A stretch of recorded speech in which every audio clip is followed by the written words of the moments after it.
cerebral, para que también se entiendan las vías, ¿no? Para hacer. Entonces, ¿de dónde deriva que se llama la formación? ¿No? Es de los arcos faríneos. Y en la primera aparición del primer arco faríngeo se da en el día 22, el segundo al 24, la aparición del segundo y la desaparición del primer arco faríngeo el día 26. El día 28 aparición del tercero y el cuarto, y el día 29 aparición del sexto, ¿ya? Y del primero y del segundo desaparece. Ya a la cuarta semana de gestación aparece lo que se llama la aorta ventral. Nosotros vemos acá, entonces la aorta dorsal y acá la aorta ventral. Lo que no funciona acá, baja ¿ya? Y las aortas dorsales. Entonces la aorta dorsal con la aorta ventral van a formar los famosos arcos aórticos.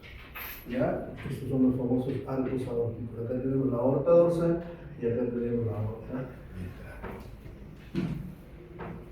¿Ya? Además, las arterias, aparecen las arterias cervicales. Vamos a poder saber. Y el primer y segundo arco aórtico, que es superior, la arteria carótida interna,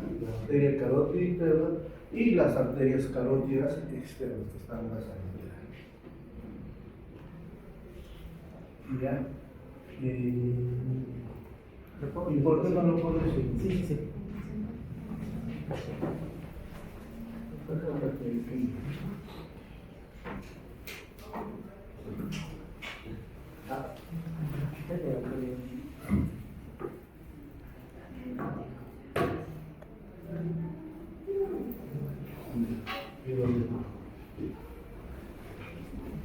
¿Tienes un palito? Un palito. Sí. Ya. Y acá esta parte sí es importante. ¿Por qué? Porque la formación y de la comunicación de la aorta ventral con la aorta dorsal van a tener. Sácale esa parte, no sale eso.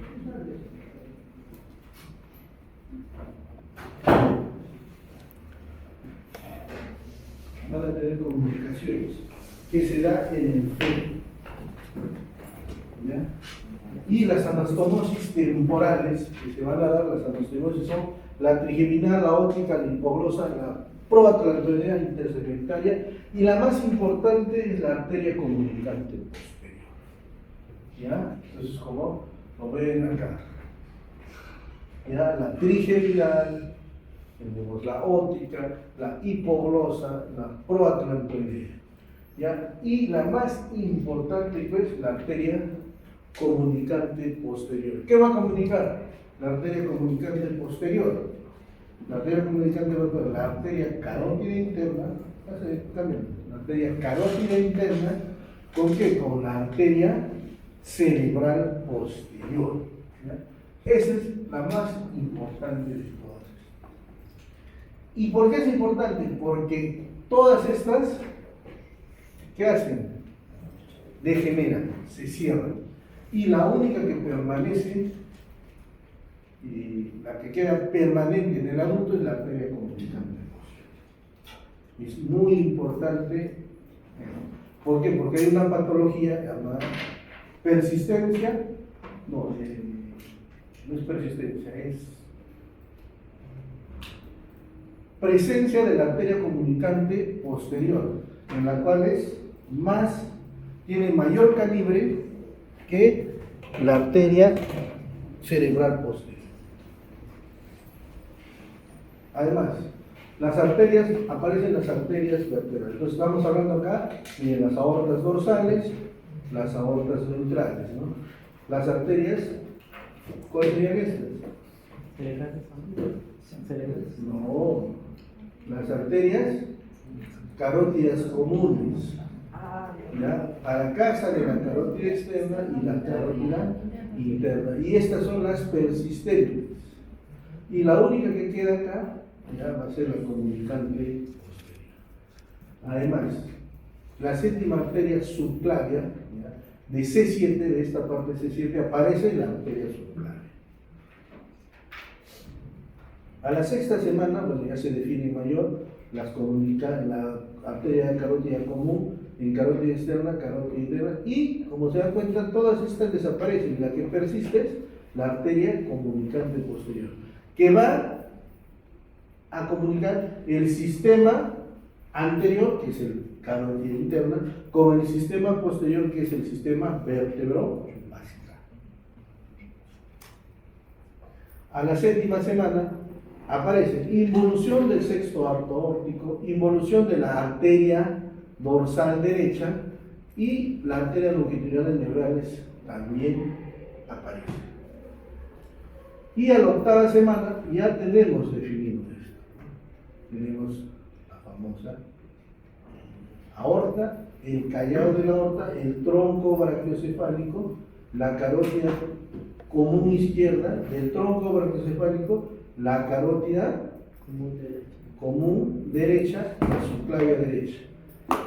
¿Ya? Es así. Y también de acá del tronco brachiocefálico sale la común izquierda y la subclavia izquierda.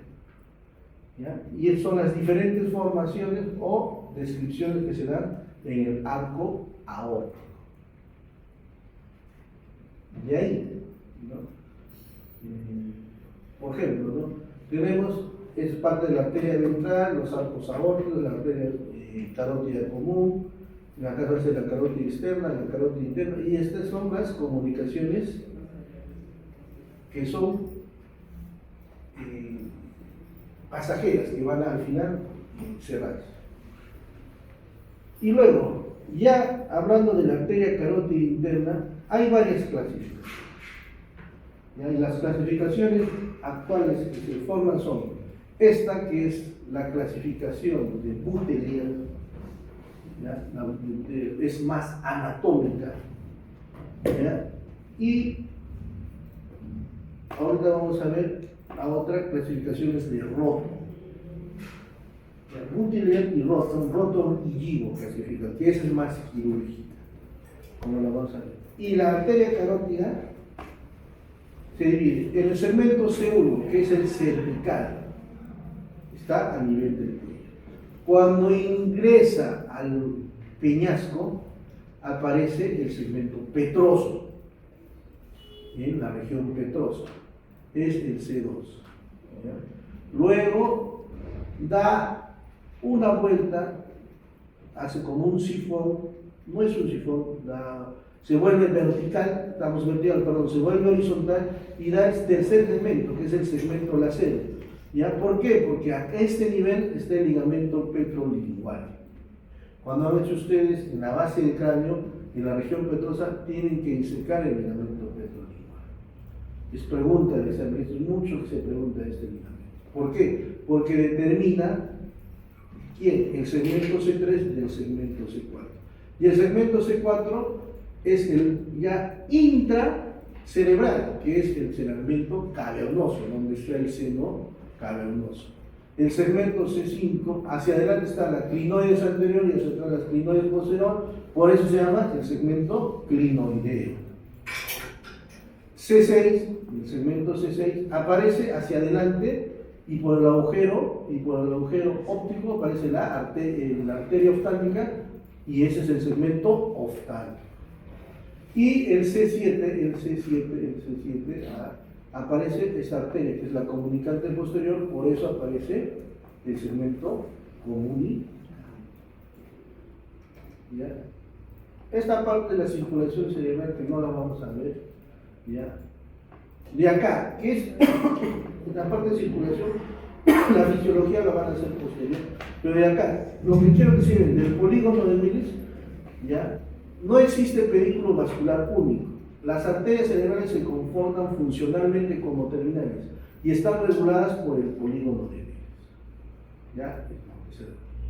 Entonces, tenemos la arteria carótida común y tenemos hacia la cara la carótida externa y hacia el cerebro la carótida.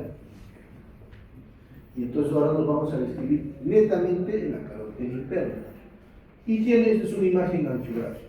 Y estos son los segmentos según Boutelier. C1, cervical.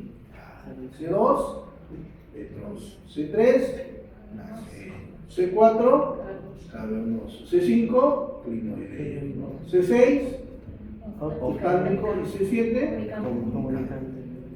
Esos son los 7 segmentos quirúrgicos de la arteria carótida. Anatómicamente, según Bouteiller. Y acá vienen los segmentos de la carótida según Roton y Gibo. Estos son los segmentos quirúrgicos. Unos son segmentos anatómicos y segmentos quirúrgicos. Y estos lo dividen en 4 segmentos, porque ustedes lo van a encontrar así. C1 cervical, C2 petroso. Entonces este C2, si ustedes se dan cuenta, lo dividen en el segmento petroso y el segmento laceo.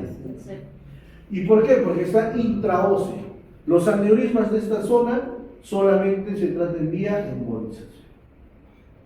Por eso acá los divide así. ¿Ya? Por eso acá los divide así.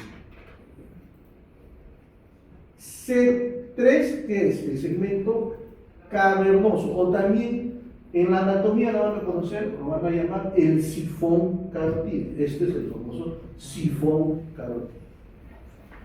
Y el segmento C4, que es el supraclinoideo. Hacia adelante está la clinoides anterior y hacia atrás está la clinoides posterior. Como ya han visto, nuevamente en la parte ósea. Es importante. La parte ósea, netamente, es la petrosa. Netamente está la petrosa.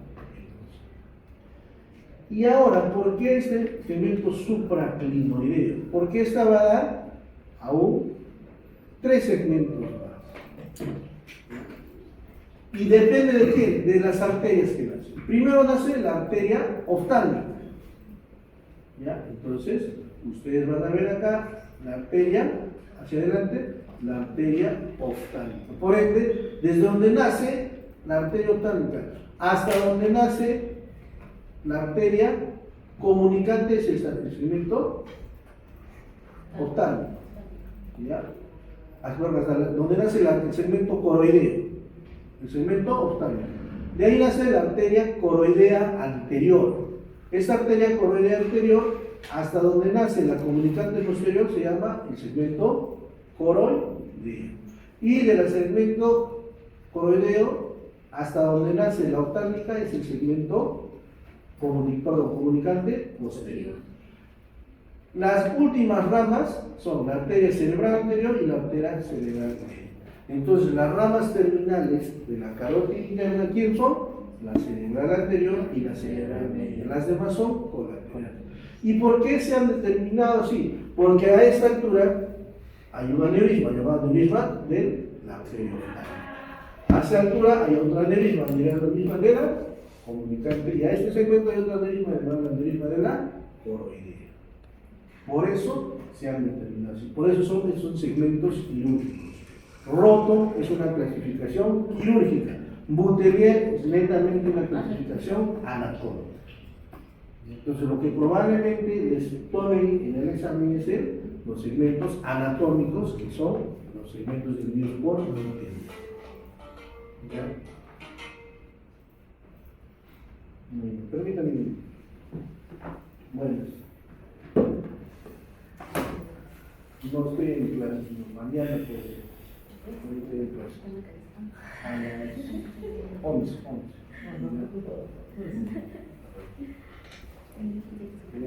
Pues ya saben, lo que los va a tomar es Bouteiller, que es netamente. Entonces, cuando viene el polígono es una estructura anatómica arterial con forma de heptágono situada en la base del cuerpo, formando. ¿Por qué arterias? La arteria basilar, la arteria cerebral posterior, la arteria comunicante posterior, la arteria carótida interna, la arteria cerebral anterior y la arteria comunicante anterior. ¿Quién no está formándola? La cerebral. Entonces ese también es. Entonces ahí nos vamos. Este es una angiotomografía. Entonces la angiotomografía es la arteria carótida. ¿Ya? La que viene desde acá para acá es la carótida, porque será que está el sifón. Y entonces las sus ramas terminales, la cerebral anterior, A1, y la cerebral media. ¿Ya? No forma. Acá está cerebral anterior, de derecha a izquierda, acá hay una, que es la comunicante. De ahí viene de la arteria carótida interna, sale hacia atrás una arteria que es la comunicante posterior. Y acá tienes una vertebral. Esta es la otra vertebral, forma la arteria basilar. Sus terminales, la cerebral posterior izquierda y cerebral posterior derecha. Acá, esta es una imagen donde no hay que. La arteria comunicante posterior. Acá está en vasoespacio. ¿Ya? Esta es una imagen de un paciente con hemorragia subaracnoidea. Acá tienen un poquito, pero ha desaparecido, por eso está en vasoespacio. Entonces ustedes tienen que ver la relación de la comunicante posterior con la cerebral posterior. Cuando la comunicante posterior tiene mayor diámetro que la cerebral posterior, eso es importante, se llama una patología llamada comunicante posterior fetal. Y cuando se cierra esta, produce problemas serios. Generalmente, cuando hay los aneurismas, tú puedes cerrar la comunicante posterior y no pasa nada, porque tienes la otra comunicante posterior. Pero si esta comunicante posterior es de mayor diámetro que la cerebral posterior, no la cliques porque vas a tener una alteración seria en el flujo sanguíneo. Entonces, quien no forma el polígono de Willis, ¿qué es? La cerebral. Entonces, nos vamos a la arteria cerebral media. La arteria cerebral media tiene 11 ramas corticales. 11 ramas corticales. Y ahora, esta es la descripción de la carótida con todas las demás. Ahora los vamos. Y 4 segmentos quirúrgicos. La M1 es fenoidal. Entonces, nosotros tenemos acá en parte M1. ¿Por qué es esfenoidal? Porque está a la altura del ala del esfenoide. Por eso se llama M1. Luego se bifurca. Generalmente hay bifurcación. Y termina donde gira. Va a girar así. ¿Ya? ¿Qué va a dar? Las arterias lenticuloestriadas y las arterias temporales tempranas. Las arterias que se van profundamente lenticuloestriadas se van a la región del estriado, pues se llaman lenticuloestriadas. Por eso se le llama, son profundas. Y las temporales tempranas, o sea, las primeras ramas de la arteria. La M2 es de acá, empieza M2, es de acá, M1, M2, que es la insular. Luego viene la M3, que se va hacia el opérculo de la ínsula, que se llaman operculares. Y las M4, que son las corticales, que son 11. Entonces, anatómicamente, así se ve. Ahí están las arterias lenticuloestriadas, que pueden ser de 5 a 6. M1. En M2 hay una bifurcación en 2 troncos, en la región insular. M3 es opercular y M4 ya es cortical. Ahí se llama genu o rodilla. ¿Ya? Genu. Y los territorios. La arteria fronto-orbitaria, la arteria prefrontal, la arteria precentral, la arteria central, la arteria parietal anterior, no hay poscentral, es la parietal anterior, la parietal posterior, la angular, la temporoccipital. Y acá tienes la temporal posterior, la temporal media y la temporal anterior y la del polo temporal.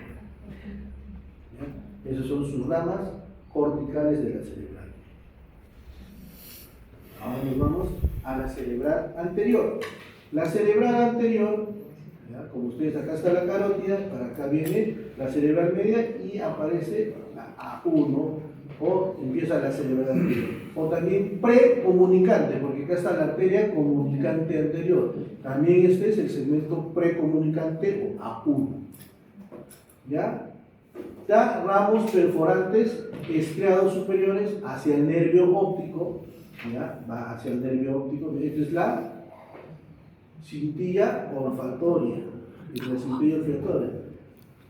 Y acá se ponen dos pilares, el pilar medio y el pilar externo. Detrás de esto que está la sustancia perforada anterior. Por esta sustancia perforada anterior pasan las lentículas estriadas ¿de quién? De la cerebral media, y las lentículas estriadas ¿de quién? De la cerebral media. ¿Ya? Por eso ¿no? Es importante, por eso ahora acordarse y hacer la sobreposición de la anatomía con la parte básica. Entonces tenemos esto. Y entre ambas A1 está la arteria comunicante. Además, ¿qué otras arterias? Van hacia el hipotálamo, hacia el fornix y al cuerpo externo. Además, hay una arteria muy importante, ¿ya? Que viene a nacer de acá, ¿sí ve? Hay veces nace de A1 y hay veces nace de la comunicante y hay veces nace de A2. Con mayor frecuencia de quién nace de A1, que es este vaso, y se va a la cabeza del núcleo caudal, que es la arteria recurrente de Henle, o arteria del núcleo caudal. ¿Que es importante disecarla? Sí, en este lado. ¿Por qué es importante disecarla? Porque cuando hay los aneurismas de la comunicante, del complejo comunicante o de A1, generalmente no se diseca y clipan también esta arteria. ¿Y al clipar qué hacen? No pasa sangre. Y si no pasa sangre, produce una isquemia, ¿dónde? En la cabeza del núcleo caudal. ¿Y cómo se manifiesta este paciente? Después de la cirugía el paciente no despierta y tiene monoparesia. Se defiende al dolor, tú le estimulas al dolor, pero ¿qué tienes? Si has clipado la arteria cerebral, la Henle del lado izquierdo, hay monoparesia de la mano derecha y el paciente no despierta. Entonces hay alteración del estado de conciencia y monoparesia. Cuando pasa eso, lo más seguro es que has clipado la arteria y así la vuelvas a reingresar y le desclipes, ya le hiciste el isquemia. El paciente ya no va a mejorar. Entonces, es ahí, por eso cuando uno de los complejos más difíciles de clipar en aneurisma es el complejo comunicante. Mira, por ejemplo, acá está la carótida, ¿ya? Esta es la parte de la cerebral, posterior, ¿ya? Acá está el tercer par craneal, que van muy juntos, y hacia acá está la comunicante posterior. ¿Esto qué vendría a ser? El quiasma óptico, la cintilla óptica, y hacia acá los nervios ópticos. Entonces, acá está el tercer par craneal. ¿Ya? Acá está seccionado. ¿Ya? Entonces, eso es importante. Entonces, como decíamos, A1 es precomunicante, que ya lo hemos visto. ¿Ya? De ahí viene, en un corte sagital, el segmento postcomunicante, que va desde A2 a A5. A2, la infracallosa. Acá está el cuerpo calloso.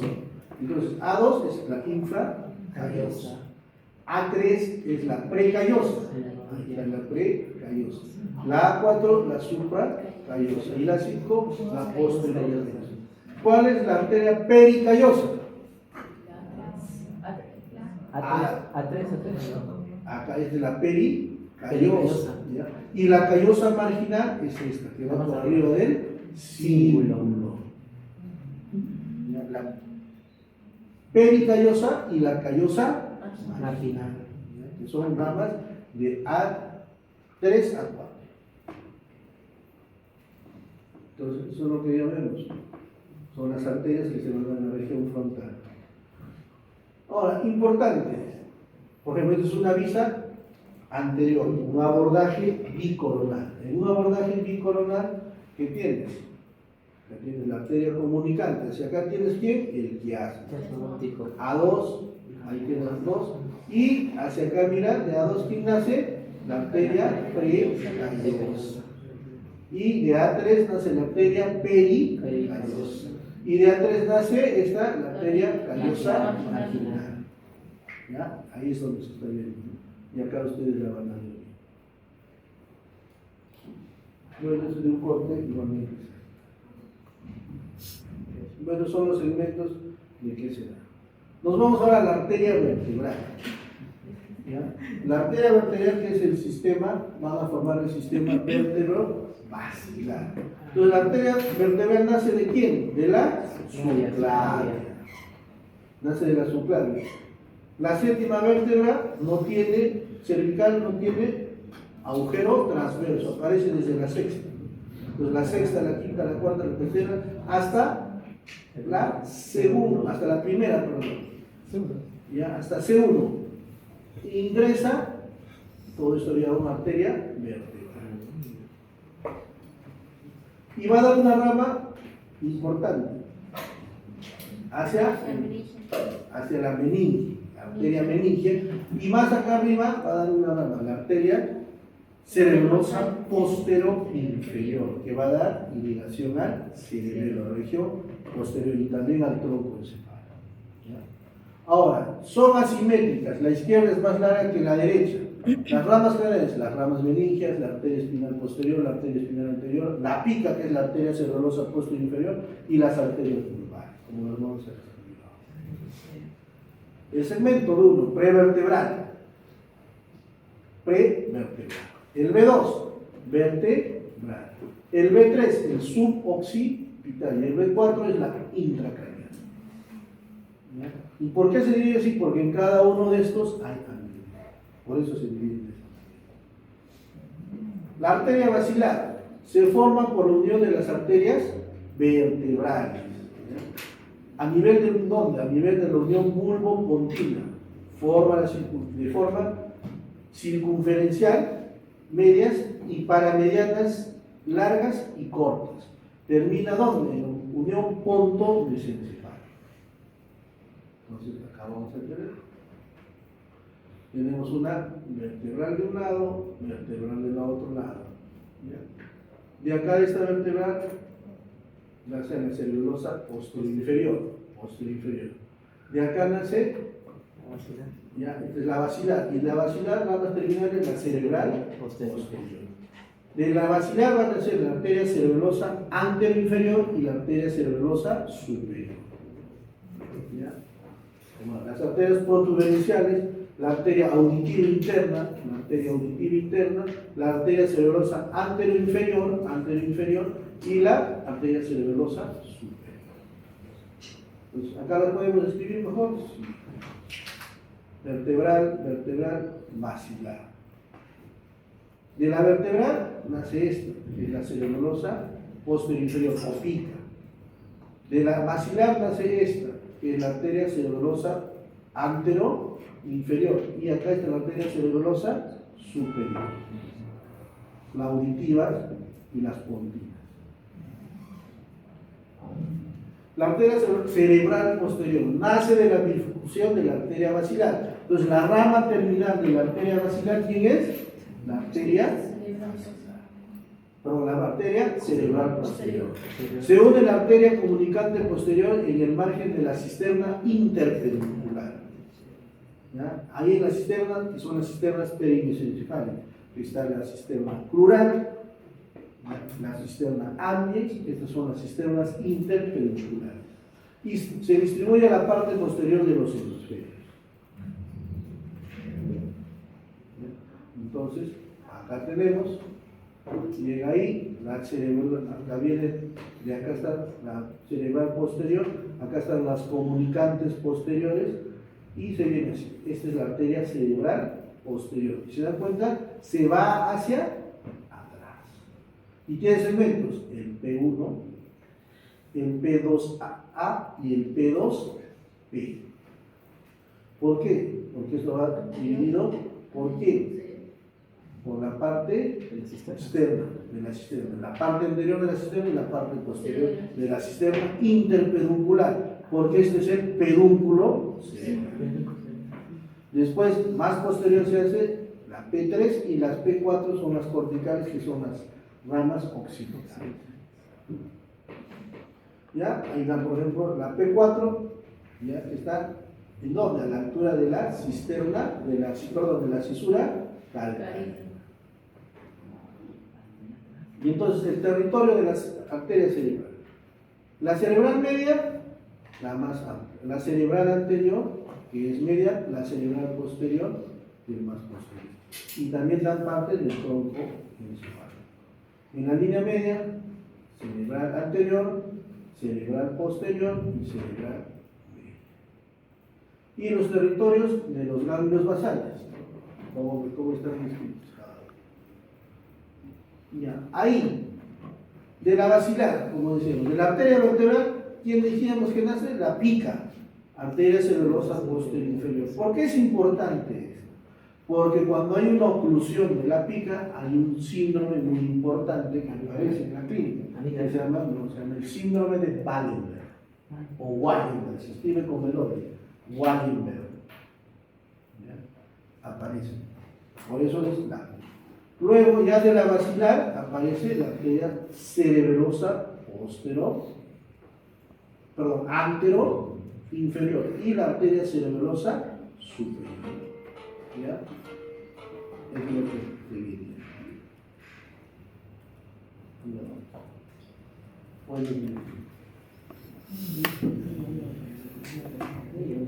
No estoy de turno, yo estoy próximo a operar en la tarde. Ahora estoy el doctor Einer Román. Ya me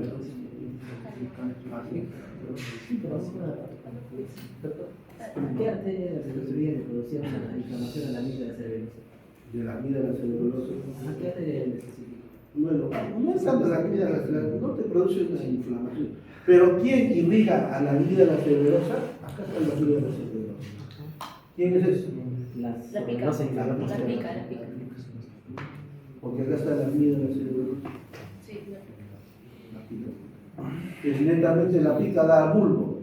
Y la cerebrosa anteroinferior da a protuberancia. Y la cerebrosa superior, ¿a quién da? A mesencéfalo. ¿Ya? Ahora, si ustedes se dan cuenta, acá está la carótida. Cerebral anterior, cerebral y toditas las arterias que van.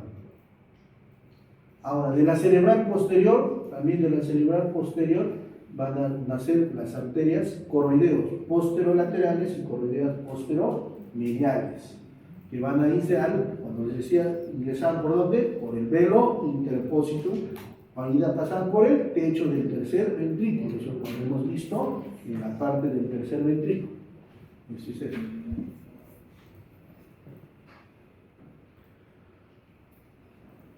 Bueno, ya pasamos. Esto es ya semiología aplicada a esto. Pero eso no les corresponde. Ahora vamos a continuar con las vías.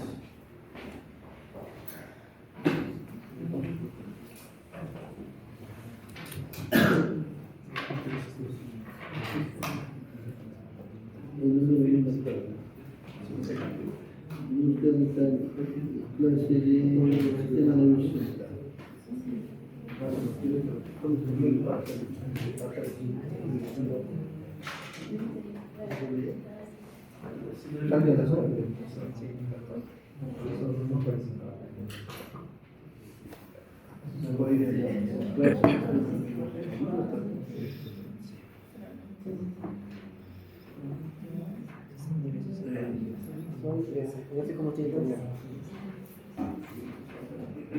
el encefalo puede ser progresivo.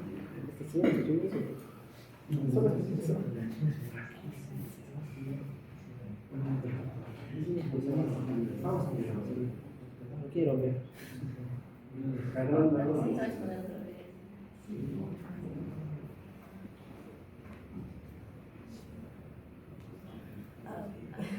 Jesús bendito. 500.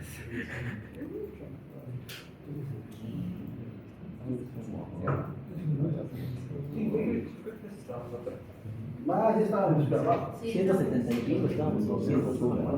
Sí. Más abajo, 170 y pico estábamos. Más Yo veo que esto cerebro, sí. Sí, hemos usado cerebro. Eso también. Tronco encefálico también. Sí, hicimos. Ahí está. No, hicimos. Bulbos a veces configuración Sí, interna. hicimos. Ahí tenemos configuración interna, ¿verdad? Sí, hicimos. Ahí, creo que en esa pantalla negra. También hemos hecho formación vertebral. Ahí las vías, nos tocaban las vías. No, No, nos tocaban las vías. sí, pero sí nos tocaba, ¿verdad? Eso no lo hicimos. No hicimos eso. Ya, No, ¿cómo no, no? no, no. Desde ahí lo hicimos. Ahí, Formación reticular. Eso lo hicimos. Sí, claro.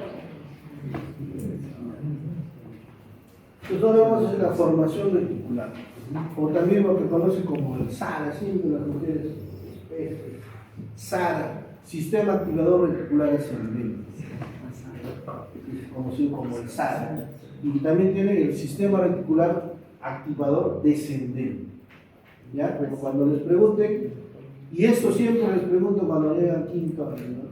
¿Quién te hace despertar? Sara. Sistema activador reticular. Y eso vamos a ver una de las funciones. Entonces, filogenéticamente, miren, el SARA es la formación reticular que ¿dónde se encuentra? En el tronco encefálico. ¿Ya? Son tractos sensoriales ascendentes, tacto, dolor y temperatura. Es una red compleja de núcleos con fibras nerviosas que se encuentran en la médula y en el tronco encefálico. O sea, vienen desde abajo, ¿ya? Específicamente en la protuberancia, el puente y el bulbo raquídeo. Y en la porción inferior del diencéfalo. Estos núcleos y fibras nerviosas están interconectadas y desempeñan un papel esencial en varias funciones fisiológicas, incluyendo la regulación del estado de alerta, el sueño, la conciencia y la atención. Es por eso que siempre les pregunto quién regula el estado de alerta, el sueño, la conciencia y la atención, el sistema reticular o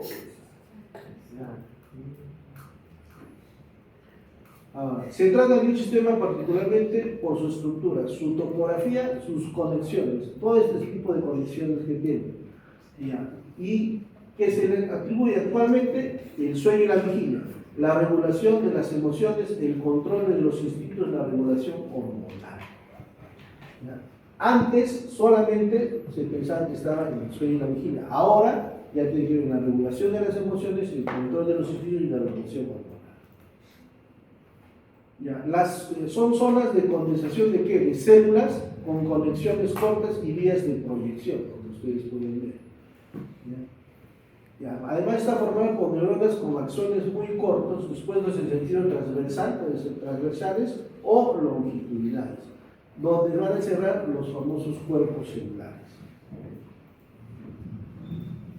Comprende numerosas vías ascendentes, descendentes, que pueden importarse en la funcionalidad e involucran ¿qué? La modulación de la información sensorial, con el hipotálamo, la hipófisis, con el cerebro medio, que es el diencéfalo, el puente de Barriolo, el mesencéfalo, el puente de Barriolo y la médula espinal. Por ejemplo, en la deglución, la conexión desaferente y deferente se realiza en la médula espinal y el hipotálamo y el cuerpo externo, el núcleo con la sustancia negra y el rinencéfalo. Entonces va a activar esto en la deglución. Cuando estás dormido, tú no puedes. Por eso cuando tú duermes, no deglutas. Solo cuando estás despierto. Por eso los alimentos se ingieren de forma despierta. Ejercen un estímulo sobre los centros nerviosos superiores que mantienen el estado de vigilia. ¿Ya? Cuando tú en la mañana te has despertado, ¿quién te despertó? El SARA. El SARA mandó neuronas a través del tronco encefálico hacia la corteza frontal, temporal, parietal y occipital. Y de la corteza mandaron nuevas neuronas hacia dónde? Hacia el SARA. ¿Para qué? Para que te mantenga despierto. Porque cuando te mantienes despierto, te mantienes en movimiento. Cuando te mantienes despierto, hablas. Cuando te mantienes despierto, miras. Cuando te mantienes despierto, tienes sensibilidad. Por eso el SARA está con interconexión con todo. ¿Ya? Coordina las uniones entre los núcleos del cerebelo, entre los centros hipotalámicos y el tronco encefálico. Por eso tiene que ver, cuando tú estás consciente, tiene que ver con el equilibrio. ¿Ya? Regula también. Fuera que el primer regulador del equilibrio es el cerebelo, pero el SARA también permanece permanentemente en equilibrio. ¿Ya? En la médula, La formación reticular está representada por las células que no se agrupan en núcleos que se encuentran en la zona intermedia. Tienes el asta posterior y el asta anterior. Y en el asta lateral están las interneuronas que tienen que ver con eso. Entonces ya saben qué neuronas se encuentran en el asta intermedio. Las neuronas que tienen que ver con el sistema reticular. Además, está representada por los tractos retículo-espinales que ocupan el cordón anterior, tracto retículo-espinal ventral, o el cordón lateral, el tracto retículo-espinal dorsal. ¿Ya? Acá está. Tracto retículo-espinal, ¿ya? Y el tracto retículo pontino. Tracto, los núcleos reticulares gigantocelulares. Eso tiene que ver con. En el tronco encefálico da la columna lateral, la columna medial y la columna mediana. Ocupan los espacios comprendidos entre las vías motoras adelante y las vías sensitivas de los núcleos de los nervios craneales. Así se puede distinguir los núcleos medianos o de la columna mediana o del RAFE. ¿Cuáles son los núcleos del RAFE? Los columna mediana. Los núcleos centrales o mediales o de la columna mediana y los núcleos laterales o de la columna lateral. ¿Cuáles son los núcleos del RAFE? Los no mediales, los medianos. Hay medianos o del RAFE, mediales o mediales y laterales o laterales. A nivel confidencial, ¿cómo se encuentran cada uno de estos núcleos? Ahí están, ¿no? Los núcleos, los del RAFE, los núcleos laterales, los núcleos medianos. Los núcleos medianos del RAFE, ¿cuáles son? Se les encuentra sobre la línea media a lo largo de toda la altura del tronco encefálico. Son a nivel del bulbo raquídeo y del núcleo oscuro del RAFE, a nivel de la protuberancia el núcleo magno y pontino del RAFE, y a nivel del mesencéfalo los núcleos posteriores del RAFE. Conocemos núcleo dorsal del RAFE, núcleo tegmental dorsal, núcleo central superior, núcleo pontino del RAFE, núcleo mayor del RAFE y núcleo oscuro del RAFE. ¿Ya?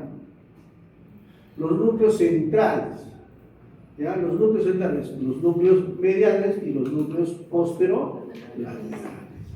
Los núcleos cuneiforme y subcuneiforme, los núcleos pedúnculo pontino, las áreas parabraquial, el núcleo reticular oral pontino, el núcleo reticular caudal pontino, el área reticular ponto celular, el núcleo giganto celular y el núcleo vulvar central.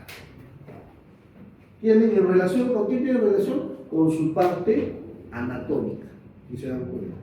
No es que es grande, no. Tienen relación por su ubicación y en la parte anatómica. Y los núcleos laterales, dice, son los que entregan la formación reticular, dando que sus estructuras son muy particulares. Son los núcleos reticulares laterales para medianos, los núcleos reticular y los núcleos laterales.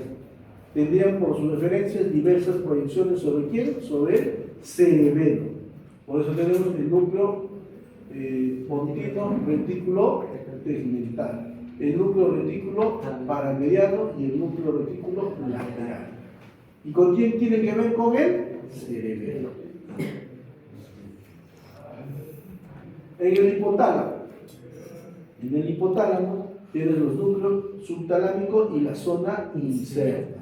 Se relacionan fácilmente con la formación reticular, la zona inserta o incierta, situada entre los núcleos subtalámicos y el tálamo, en razón de la riqueza de sus conexiones con los núcleos reticulares del tronco encefálico.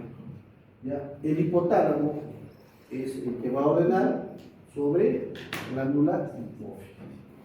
Entonces, cuando tú estás despierto es donde actúa mayor, cuando tú estás despierto el hipotálamo actúa con mayor frecuencia y mayor velocidad, dando una regulación sobre la hipófisis. Las vías aferentes. Hay vías ascendentes, vías horizontales y vías descendentes. Las vías ascendentes de origen medular adoptan la vía del tracto retículo espinal y de los tractos espinotalámicos. Las vías horizontales se originan en el cerebelo y en los núcleos sensitivos de los nervios craneales. Si se dan cuenta, las vías ascendentes de la médula tienen que ascender al cerebro. Horizontales están en el tronco encefálico, ¿de dónde tienen que irse? Al cerebelo. Entonces es algo horizontal. Y las vías descendentes provienen de qué? De la corteza cerebral hacia los núcleos basales y a los núcleos subterráneos. Entonces, si se dan cuenta, es acuerdo de la ubicación. Las vías eferentes. Y esa es la última parte. Ahora, esto ya es la parte de vías eferentes, lo último. Y esto es ya médula espinal, si no me equivoco. Ya empezamos ya porque arriba no ha salido la retina, pero esto ya es médula espinal. Entonces, médula espinal es importante. ¿Por qué? Tiene forma de un tallo largo cilíndrico, ligeramente aplastado en sentido anteroposterior, está ubicado en el interior de quién? Del conducto raquídeo. Médula cervical, médula dorsal. Y termina en el cono medular. El cono medular en el nacimiento llega a L. Cuando ya crecemos, o sea, ahora ustedes que están jóvenes, termina entre T12 y L1. Puede terminar entre T12 y L1. Generalmente dice la teoría L1. Pero puede terminar entre T12 y L1. ¿Ya? Es el cono medular, es la dilatación de la médula. ¿Ya? Por eso, y después de eso, ¿qué hay? La famosa cola de caballo, o cauda, o cola de caballo, cauda, cola, equina, caballo. Esa es la parte griega, cauda, equina o cola de caballo. Y por eso será síndromes. Por ejemplo, los síndromes medulares van desde C1 hasta B12. Y tenemos el síndrome medular anterior, el síndrome medular posterior. El síndrome medular anterior es motor, el síndrome medular posterior es sensitivo. El síndrome centromedular, que tiene que ver con la médula central, que tiene alteración motora, sensitiva y neurovegetativa. ¿Ya? Luego tenemos el síndrome del cono medular y el síndrome de cola de caballo. Son los síndromes topográficos medulares, así como en el cerebro hay síndromes frontales, síndromes parietales, síndromes occipitales, síndromes de la ínsula, también en la médula hay también síndromes topográficos. Entonces, como ustedes ven, acá está la vértebra, tenemos el cuerpo vertebral, tenemos los pedículos, la apófisis transversa, la espinosa, y dentro de eso es el canal raquídeo. La médula es un corte hasta anterior, hasta posterior, raíz sensitiva, raíz motora. Tú quieres hacer rizotomía para evitar el dolor a la raíz sensitiva y calmas el dolor. Eso se hace con neuromodulación. Límite superior, por debajo de la decusación de las pirámides, por encima de la salida de C1. En el plano óseo pasa a la altura del arco anterior de Atlas y la apófisis odontoide de la axis. El límite inferior, el disco intervertebral entre 1 y 2 de la vértebra lumbar. Finalizándose, se denomina cono medular, que contiene el filium terminal. Dimensiones. ¿Ya? Eso sí, varía. El peso va de 26 a 30 gramos en el hombre, un poquito menos en la mujer. El diámetro transverso, 10 milímetros. Hay un aumento de volumen donde en el plexo braquial, ¿ya? Plexo braquial. O sea, y ahí genera, bueno, en el plexo cervical y braquial. Ahí es donde hay una dilatación. ¿Ya? Igualmente en el plexo lumbar también hay otra dilatación. ¿Por qué? Porque tiene mayor movimiento con las extremidades. Por ejemplo, a nivel dorsal, 27 milímetros. La longitud de 43 a 45. Porciones de la médula espinal, cervical, alta, porción torácica y porción lumbar. Y la saca. ¿ya? Y la inturisección lumbosacra, ¿no? Se extiende desde la novena a 10ª vértebra torácica y el cono medular. Y el famoso filo interterminal. Y este que es una extensión de la vía madre que recubre el cono medular que se prolonga hasta el extremo inferior de la cisterna denominada filium terminal. A partir de ahí, ¿qué se dice? Tiene forma saca hasta denominarse el filium terminal externo del ligamento coxis. Cuando en un niño este filium terminal no se desancla, produce el paciente con mielomeningocele produce una patología llamada médula anclada. O sea, la médula nunca asciende, la médula desciende, se queda ahí. ¿Cómo les explico mejor? Que nosotros cuando nacemos, el cono medular, ¿dónde está? En el L5. Cuando vamos creciendo, las vértebras crecen y la médula no crece. Pero ¿quién se va estirando? El filium terminal. Pero cuando este filium terminal, en una patología llamada mielomeningocele, no se estira, se queda ahí, entonces jala la médula. Y al jalar la médula no la deja ascender. Y a eso se le llama médula anclar. ¿Qué hay que hacer? Entrar a la cirugía y liberar este filium terminal y la zona. Medios de fijación. Hacia arriba, con el bulbo raquídeo. Hacia abajo, por el ligamento duro coxígeno, formado por una prolongación de lo dermal que se mueve el filium terminal y se implanta en la base del coxis, vértebra cerebral. Este sacra, acá, C1, coxis 1. Es el ligamento mediante el ligamento duro coxígeno.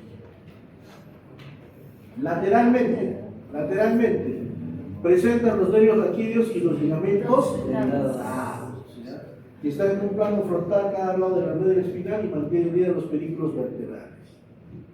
Las caras son anterior y cara posterior. Los bordes son medial. Medial se fija la superficie lateral de la médula. Lateral se fija los pedículos vertebrales de los agujeros de conjunción, formando las escotaduras, ¿ya? Que tienen un aspecto dental. Borde lateral, borde medial. Configuración externa de la médula. Dentro, hacia atrás, el surco medio posterior. Hacia adelante, el surco medio anterior. ¿Quién es más profundo? El surco anterior. ¿Ya? Luego tenemos hacia la parte posterior el surco colateral posterior o dorso lateral. Luego tenemos y fibras sensitivas. Las fibras motoras. Surco colateral anterior, anterolateral. Y este es el surco fisura anterior. Cuernos anteriores, cuernos posteriores, cuernos laterales o laterales. Se consideran 4 caras anterior, posterior y 2 laterales. La cara anterior delimita los cordones anteriores. Por ejemplo, ¿no? Cara anterior, cordones anteriores, surco colateral, anterior, ventrolateral, surco lateral, anterior, ventrolateral, fisura medio, anterior también. ¿Ya? Y por ahí emergen ¿quién? Las raíces motoras. Las inferencias motoras. Todo lo que es eferente es motor, todo lo que es aferente es sensitivo. La cara posterior, surco, la cara posterior, tabique o septum medio posterior. Tienes el surco colateral posterior o dorsal lateral. Por ahí sale, por ahí ingresa la raíz sensitiva, el surco colateral posterior o dorso lateral o posterolateral. El surco medio posterior o posterior profundo. De esta manera, la cara posterior quedan delimitados 2 cordones. Cordón medio o fascículo gracilis y cordón lateral o fascículo uniforme. Fascículo gracilis y fascículo uniforme. Configuración interna. El conducto central o empéndigo, también llamado conducto del empéndigo, se ubica en el centro de la comisura gris y se abre hacia arriba al cuarto ventrículo y hacia abajo prolongación hasta donde? Hasta el filium terminal. Es un conducto muy estrecho que mide de 100 a 20 O sea, hablamos de 1 milímetro. ¿Ya? El diámetro sería 1 milímetro.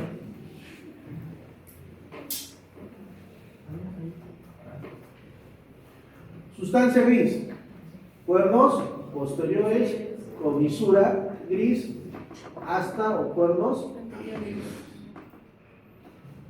Ahora, la asta anterior presenta una porción anterior o cabeza, otra posterior o base, y en la cabeza se encuentran los llamados núcleos anteromedial, anterolateral y las funciones. Entonces acá tenemos la cabeza, los núcleos anteromedial y núcleo anterolateral, y esta es la base. ¿Quién tiene? Función motora. En la médula torácica o dorsal, el asta anterior presenta en su parte posterior una prolongación llamada asta lateral o tracto intermedio lateral.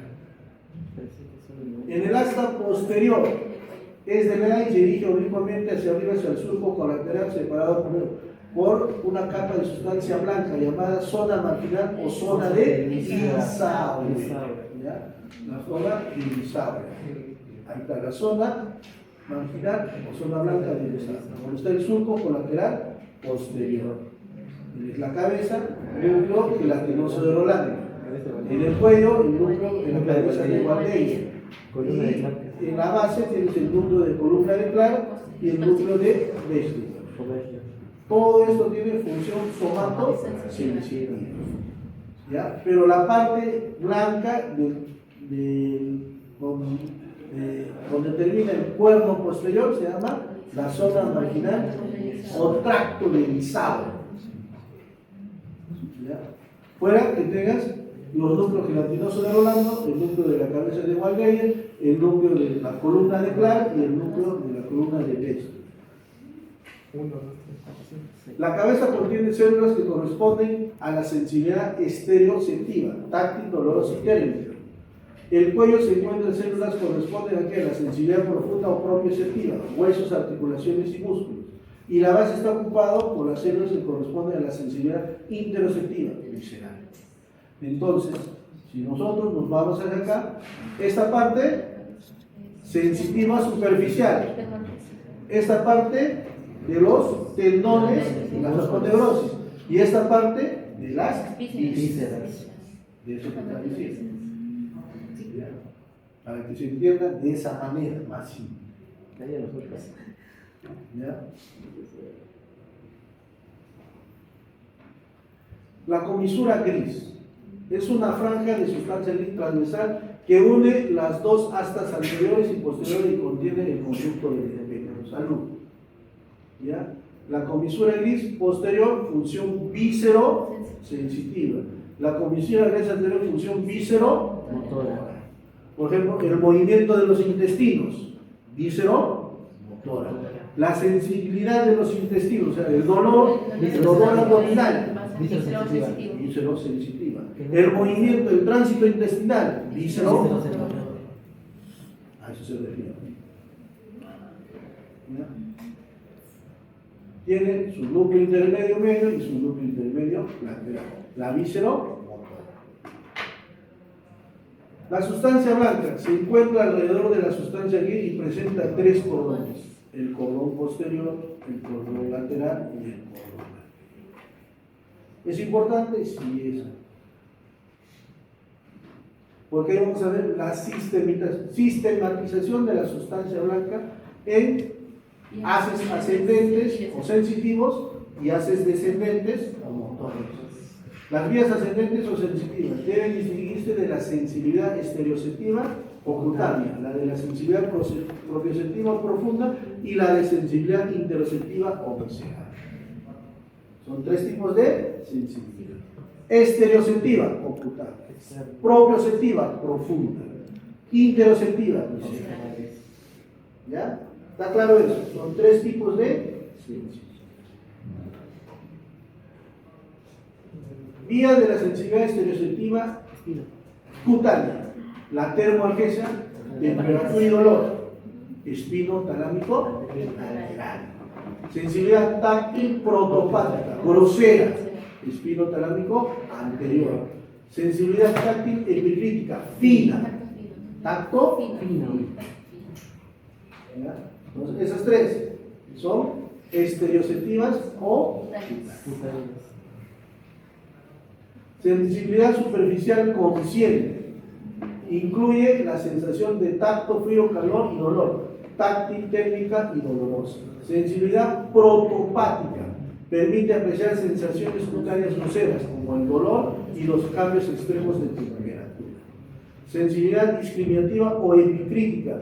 Sensaciones cutáneas más finas y selectivas que permiten diferenciar grados pequeños de calor. Discriminación de la sensibilidad táctil como diferencia distancia entre dos puntos o toques ligeros. Cuando tú pones tus dedos y tú dices, de acá hay 10 centímetros. El tamaño, ubicas fuera, de eso ubicas el tamaño de la distancia. Se llama discriminación de los puntos. Con un compás te van a pulsar.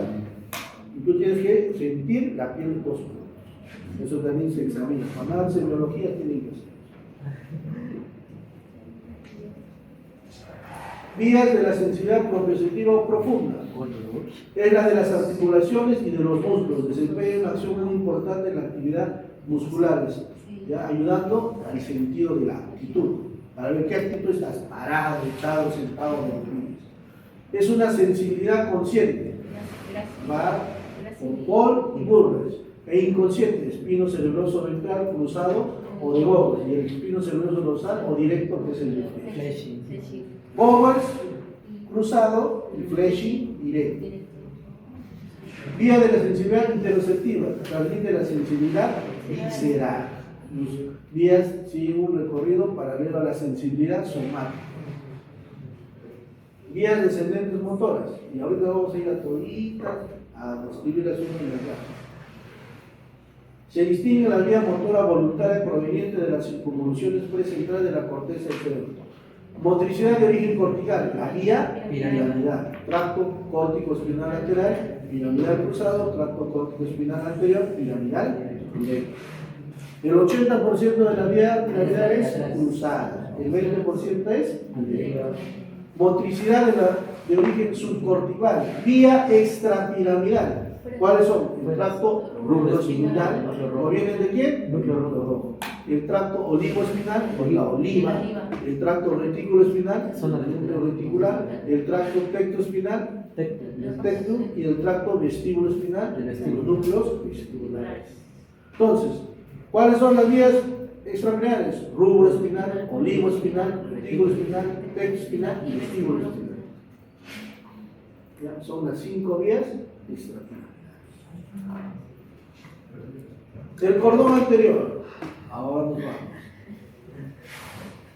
Piramidal directo. Retículo espinal anterior, vestíbulo espinal anterior, texto espinal anterior y texto talámico anterior. Estamos en el cordón anterior. ¿Cuál es el cordón anterior? En la parte de abajo, como que. ¿Ah? Una base, eso. Ya, ahí tenemos el cordón anterior. Ya, ahí tienes el cordón anterior, el cordón lateral y el cordón posterior. El cordón lateral, ya, el cordón lateral, espino cerebroso dorsal directo de flechi. Luego tenemos el espino cerebroso ventral o cruzado de Bowers. Tenemos el espino talámico lateral, el triangular de Helmholtz, que es motor automático elemental. ¿Ya? ¿Qué más tenemos? Los haces córtico lateral o piramidal cruzado, motor, el rubro espinal, luego tenemos el tecto espinal y el vestíbulo espinal. Y en el cordón posterior, los haces de Burdach y los haces de Gol. Gol, sensación profunda consciente, discriminativa, y Burdach, sensación profunda consciente, discriminativa, epicrítica. Gol y Burdach. Y muy bien, pasamos a la indicación de la mente. ¿Ya? Está dada por las arterias radiculares espinales. Las arterias radiculares tienen una disposición muy importante, especialmente a nivel del tórax. Acá tenemos la aorta y tenemos las arterias segmentarias intercostales posteriores y de estas las arterias radiculares, que van ¿por dónde? Por debajo de la costa. Además, en el tórax ya tenemos de esta manera la distancia y tenemos una arteria muy importante, ¿ya? Que más o menos se llama la Adam-Kiel, ¿ya? Que es la espinal anterior de Adam-Kiel, ¿ya? Que nace, la teoría dice que nace entre T5 y T6. T5 y T6 y asciende hacia la región lumbar. De T5 y T6 y asciende a la región lumbar. Wow. Ahora, ¿cuántos existen ramas radiculares? 62. Cada una penetra en el conducto vertebral por el foramen intervertebral de conjunción y se dividen dos ramas, a una anterior y otra posterior para la raíz posterior correspondiente. Como ustedes ven acá, viene hacia acá, se va hacia la médula y se va hacia la raíz. La arteria radicular. La arteria posterior. Este es el foramen por donde sale, esta es la raíz motora, la raíz sensitiva. Las arterias espinales. Es un corte transversal, ¿no? Como están dadas, ¿no? Las arterias radiculomedulares, estas provienen de las arterias espinales cuyas ramas alcanzan a la médula. Y las arterias espinales posteriores se originan de cada arteria arriba, ¿no? Cerebrosa posterior y vuelven a desintegrar a lo largo del surco dorso lateral, cuando es arriba la parte central. El drenaje venoso. El drenaje venoso se describe en 3 colectores anteriores y 3 colectores posteriores situados del surco mediano y en emergencia de raíz. Están unidos entre sí por las androsis transversas. Colectores anteriores y colectores posteriores. Ahora, estos colectores entran en el plexo venosos laterales internos habiendo 2 plexos.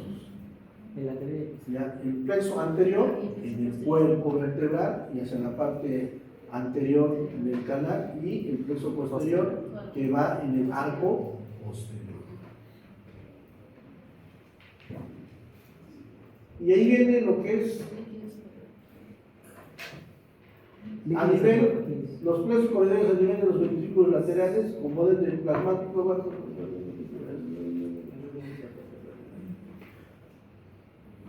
Aguantes del líquido cefalorraquídeo, no sé si es otro tema. El líquido cefalorraquídeo. Entonces, ¿dónde se forma el líquido cefalorraquídeo? En los plexos coroideos.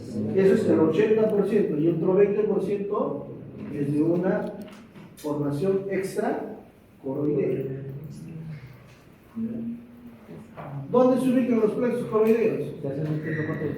Ventrículos laterales, el techo del tercer ventrículo y el cuarto ventrículo. Ya es donde se van a, digamos, formar. Por el ultrafiltrado, ahí se forman los líquidos cefalorraquídeos. Algunas sustancias segregadas como las neuronas, las neuronas ependimales también forman parte del líquido cefalorraquídeo. Funciones: actúan como amortiguador, proporcionan al cerebro un soporte hidrodinámico, sirven como reservorio, cumplen funciones de nutrición al cerebro, eliminan el metabolismo del sistema nervioso, sirve como vía para la secreción criminal llegando a la hipófisis, permite el diagnóstico de diversas enfermedades neurológicas. Por eso, ahora nosotros vemos en nuestro cuerpo la sustancia, lo que es las vasos arteriales, los vasos venosos y los vasos linfáticos. En el cerebro, y ahí la nueva teoría donde se dice las arterias, las venas y el sistema linfático. No linfático, no, glin, que viene de la glía, del astrocito. ¿Ya? Es por eso que el líquido cefalorraquídeo también sirve para qué? Aquí dice, ¿no? Para eliminar los metabolitos de las neuronas. Entonces, a través del sistema linfático se entiende. Circulación.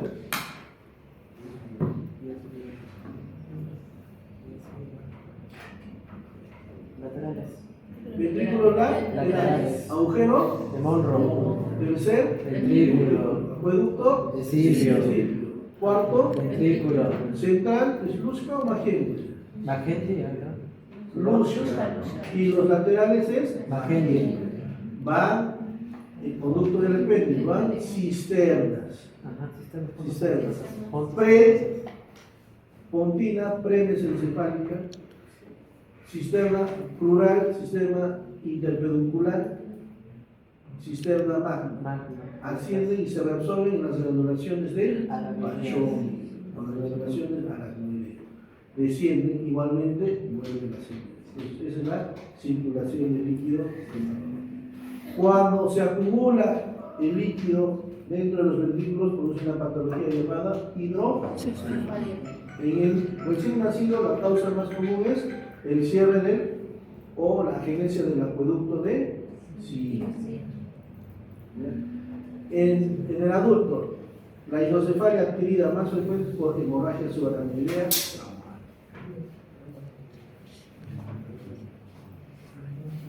Cisternas subaracnoideas.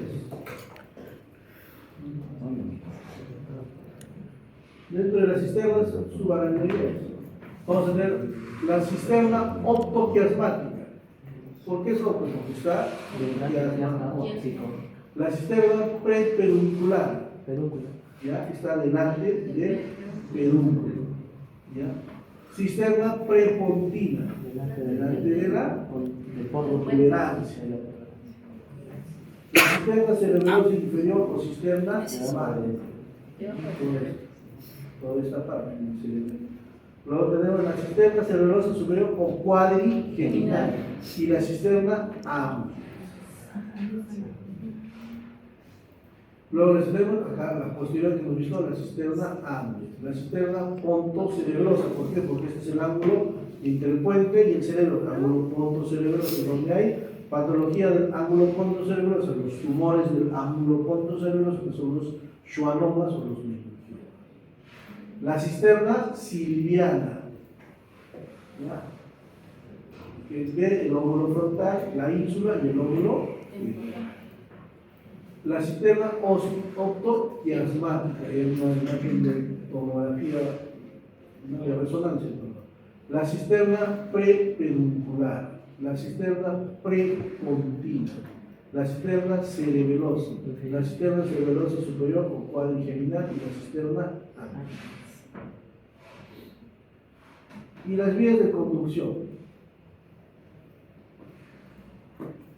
Descendentes motoras sensitivas y sensoriales, como ya hemos visto.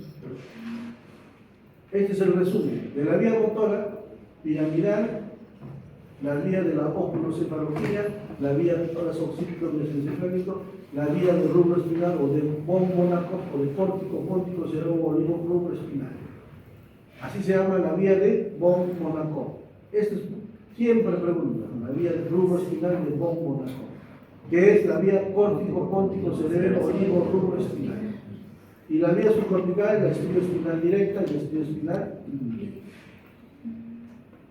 Las vías sensitivas, las vías espinocerebrosa dorsal o flexing cruzado, la vía espinocerebrosa ventral o la vía de Bol, la vía de Burta, el espino talámico anterior, el espino talámico lateral. Las vías motoras, piramidal, directo, cruzado, geniculado y yuxtapiramidal. Y la vía oculocefalogilio, las vías del asco occipito mesencefálico, la vía rubroespinal de von Monaco y la vía subcortical estioespinal directa e indirecta. La vía piramidal tiene función motora voluntaria elemental y su lesión provoca parálisis del lado opuesto con hiperextensibilidad y Babinski positivo, hiperreflexia y Babinski positivo. Esta vía está formada por los haces piramidal directo y cruzado, genicular y yuxtapiramidal, y se calcula que está construido por más o menos 1 millón de fibras. En toda la vía piramidal, el 30% de las fibras provienen del área motora 4, el 10% de la motora 6, el 3% de las células de Bess, el 20% del área 321, el 20% de las otras corticales y subcorticales. De toda la vía piramidal, el 50% de las fibras van a la médula cervical, el 20% de la médula dorsal, el 20% de la médula dorsal.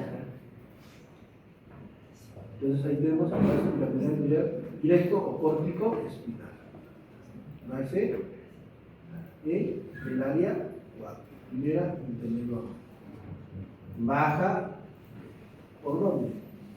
Por la sustancia blanca. Radiaciones. ¿Cómo se le llama a esa sustancia blanca? Cápsula. ¿Ah? ¿Cómo se le llama? Cápsula. No. Cápsula interna, cápsula Acá, acá recién es la cápsula interna. Antes de eso, ¿qué se le llama? Radiaciones. ¿Ah? Radiaciones. El cono radial. O cono Las radiaciones son cono radial. Llega acá, que es la cápsula interna. de la cápsula interna, que es a nivel del pie. Acuérdense, la cápsula interna tiene dos brazos, el brazo anterior, el brazo posterior y la rodilla. ¿Por dónde va la Posterior. córtico espinal? Por el brazo posterior de la cápsula Interna. Y ahí, los tres ciclos llegan al pie mesencefálico. ¿Ya? Luego llegan al pie de la protuberancia. Luego llegan en el bulbo. Pasa por donde? Por la sustancia reticulada blanca, formando las pirámides vulvares. Llegan a la parte vulvar y se decusa. Se decusa. Anterior y lateral. Es la vía cruzada, es la directa y la cruzada sigue la anterior, solamente que a nivel de los bulbos cruza y se vuelve a decusar hacia ambos, o sea, va hacia ambos, por eso se dice cruzar. El haz geniculado córtico medular, el haz geniculado no llega a la médula espinal, ¿ya? Solo llega hasta el bulbo. Y esto tiene que ver, el haz geniculado o córtico medular tiene que ver con los pares craneales.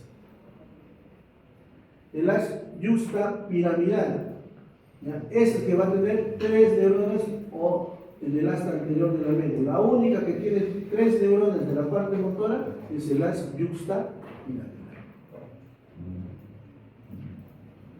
En la vía o haz oculocefalogía, esto sí es una función de movimiento conjugado de los ojos. ¿Ya? ¿Qué es lo que sucede? Y eso siempre cuando llegan al quinto año hablamos de patología, luego de un fovil superior. El paciente tiene un ACV hemorrágico del lado derecho y entonces, ¿qué sucede? El paciente está mirando a su lesión y huye de su parálisis. Se va a mantener oculocefalogía con hemiplegia.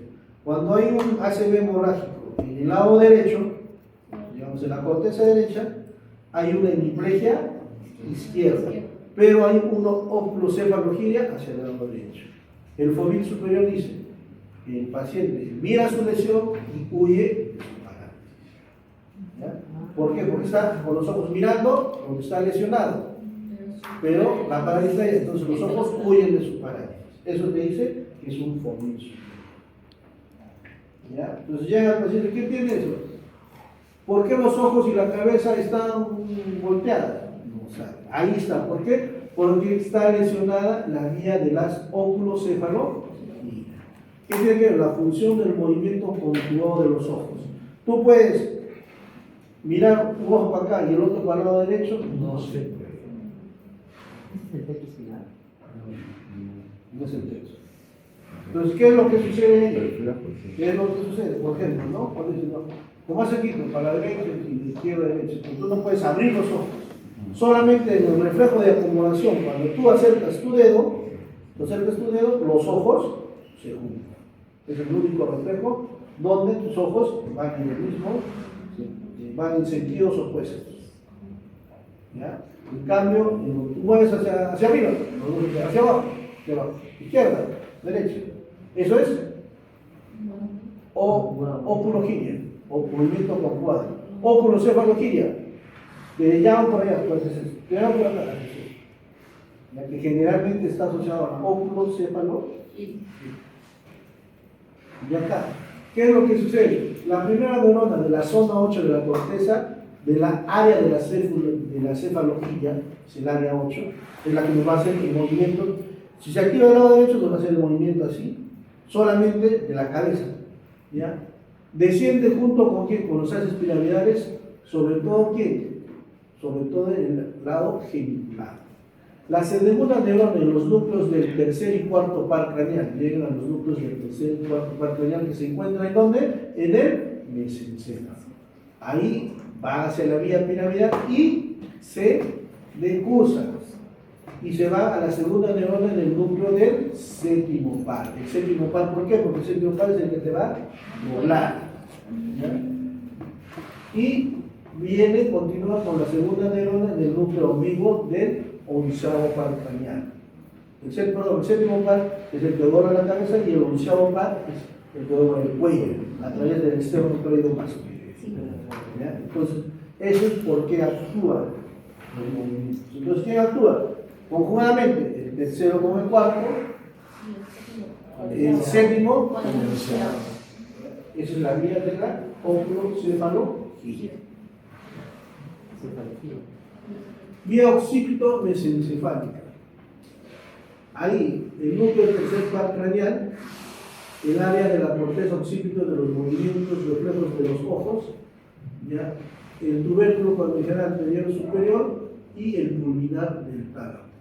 Corren juntos con la radiación diferente. La lesión de estas fibras produce la abolición del reflejo de fijación, de convergencia y de acomodación de los ojos. ¿Ya? Vía rubro espinal de bóquimo, córtico, córtice, cerebro, rubro espinal.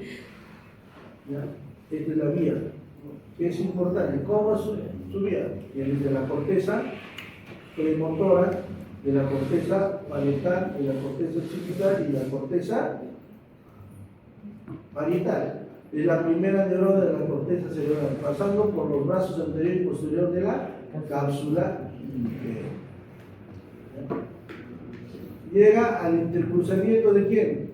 El intercruzamiento de Forel, y en la protuberancia describe por la zona A de la calota. La calota es la más parte posterior, ¿no? La más anterior es el pie.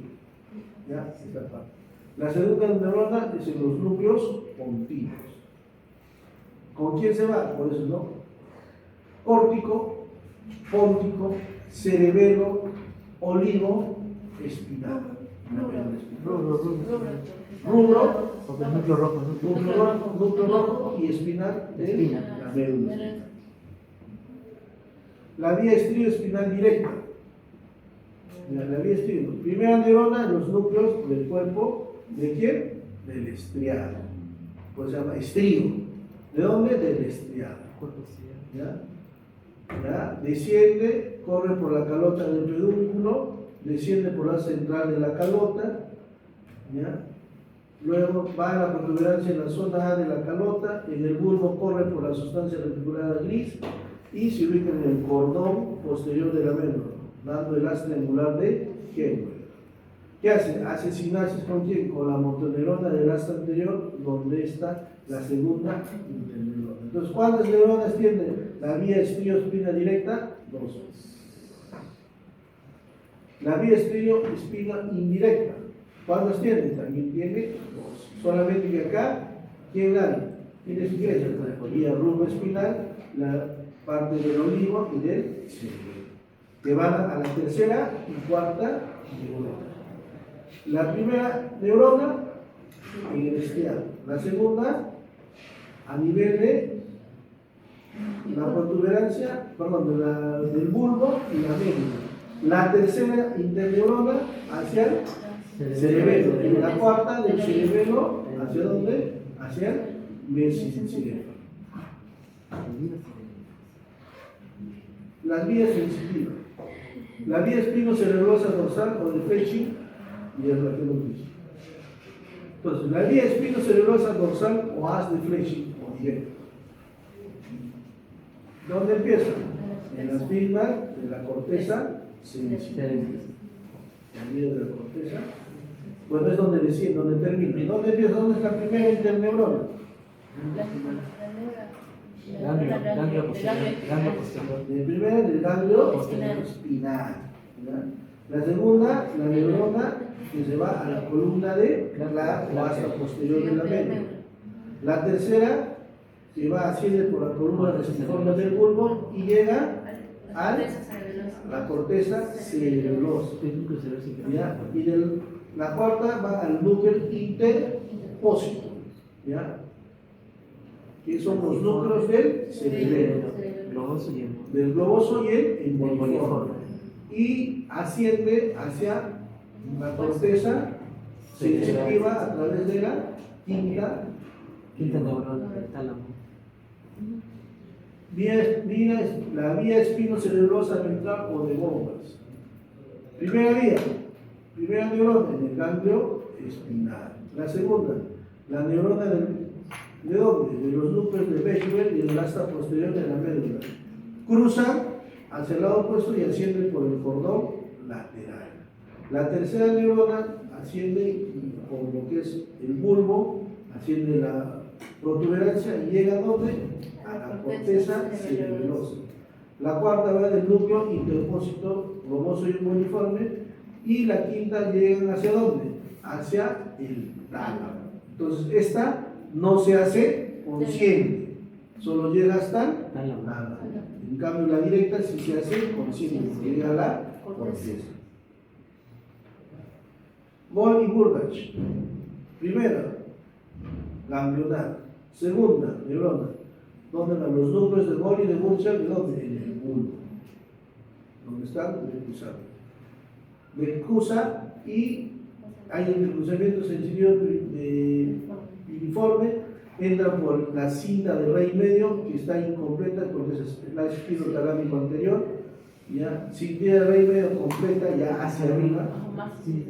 Luego asciende por el pedúnculo para pasar detrás de la sustancia negra de la calota, llegan al tálamo, y la cuarta llega a la 3-2-1 de Londres, ya es consciente, llega a la corteza. La espinotalámico anterior lateral. Primera neurona en ganglio espiral. Segunda neurona en la cabeza de Gualberi.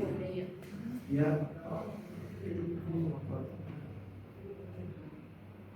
La tercera neurona, ¿no? Todas van a subir el haz espinotalámico indirecto y el haz espinotalámico anterior forma por la cintilla del rey medio.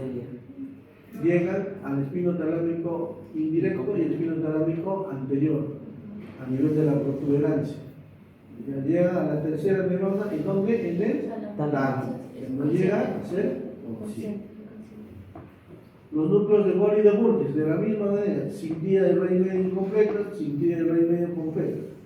¿Por qué? ¿Cuál es la diferencia? Eso quiero que vean. Desde la cintilla del rey medio completa y la cintilla del rey medio incompleta. En la incompleta tienen Moll, Burgach y espinotalámico anterior. Moll, Burgach, espinotalámico anterior y espinotalámico lateral. Entonces, la completa es cuando está junto a las espinotalámico anterior y lateral con las demás. Y también solamente llega a donde la vía olfatoria. La primera neurona, ¿dónde está? ¿Dónde? En la pituitaria, ¿no? En la mucosa olfatoria. La segunda neurona en el bulbo olfatorio. La tercera neurona, ¿hacia dónde va? ¿Hacia dónde va? Hacia el núcleo amigdalino. ¿Ya? ¿Por dónde? Acuérdense. Por el tracto olfatorio. Con esta es sustancia perforada anterior, pero da dos estrías. Estría medial y la estría lateral. ¿Cuál es la que iba hacia el núcleo amigdalino? La estría medial.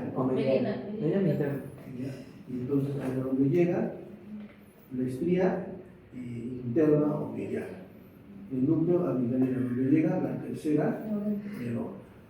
¿Y dónde va? Por el espacio perforado. De ahí, ¿dónde va? Hace un tracto por el septus lúcido, el trígono, llega por las fibras, ¿hacia dónde? Hacia la rueda. Ya es el tracto blanco de la inciso. La vía óptica. Tiene los campos visuales, llega la luz o llega la estimulación, pasa, primero es la córnea, pasa el humor acuoso, pasa el cristalino, pasa el humor vítreo, llega al punto cero a la retina, conos y bastones, forma el nervio óptico. El nervio óptico.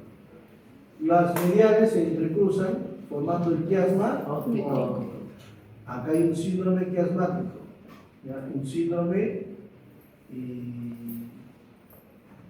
por ejemplo, cuando hay una lesión del nervio óptico, se produce amaurosis, no se ve nada. Cuando hay una lesión en el quiasma óptico, se produce una hemianopsia heterónima bitemporal. Luego, cuando vamos luego viene la cintilla óptica. De la cintilla óptica se va al lóbulo temporal, forman las radiaciones ópticas de radiolet, las radiaciones ópticas de radiolet, y luego pasan hacia el lóbulo occipital, y en el lóbulo occipital, en el área 17, 18, 19 de broma, hacen la visión de colores y el movimiento de seguimiento de los ojos. ¿Ya? Es la corteza occipital de la visión. Amaurosis, hemianopsia temporal, hemianopsia homónima, cuadrantopsias. Así se da. Son las lesiones que se dan de la vía misma. Ahí está la lesión de vía. Cuando la lesión está acá, cuando la lesión está en el medio, hemianopsia temporal. Cuando es externa, un solo hemianopsia unilateral. Cuando está en la cintilla, aún antes de irse de las radiaciones de radiolet. Cuando ya llega a las radiaciones de radiolet, cuadrantopsias, y cuando llega a la parte occipital, hace hemianopsia. Es lo mismo que la T. Eso es lo que te digo. Parecido. Solamente que acá le falta una muestra, porque no hay visión central. En la otra sí hay visión central. ¿Ya? Si no, no le he puesto eso porque no los voy a confundir. No, la vía acústica. No. ¿Qué cosa? La primera neurona del órgano de Cohen llega ¿a dónde? A los. ¿Dónde está la protuberancia? Donde están los núcleos cocleares, ventrales y los núcleos dorsales. También están los núcleos vestibulares. Luego llegan hacia el cuerpo trapezoides, ascienden hacia el olivo superior de la protuberancia. ¿Ya? Y va hacia dónde? Hacia el vaso conjuntival inferior, a los tubérculos cuadrigémenos posteriores inferiores, hacia la tercera neurona, ¿dónde? En el cuerpo genicular interno del tálamo.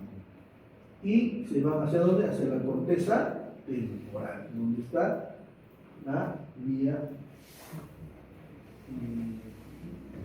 auditiva, pero donde se hace consciente la vía auditiva. Y la vía gustativa. La primera neurona del nervio petroso de Aldrich. ¿Ya? ¿Que va con quién? La vía gustativa da la parte anterior, quinto con séptimo par. La parte posterior, noveno par. Unos dan sensibilidad, otros dan sensación. ¿Ya? La primera del ganglio geniculado facial y en la primera del ganglio petroso de Aldrich. ¿Ya? La parte posterior, el décimo par. Todos dicen bulbo, núcleo gustativo de la huella. De ahí se hace la segunda integral del núcleo solitario dorsal del bulbo y se van a dónde? Hacia el tálamo. La tercera neurona llega al tálamo y la cuarta neurona a la corteza del hipocampo, en el centro del pulso. Muy bien, chicos.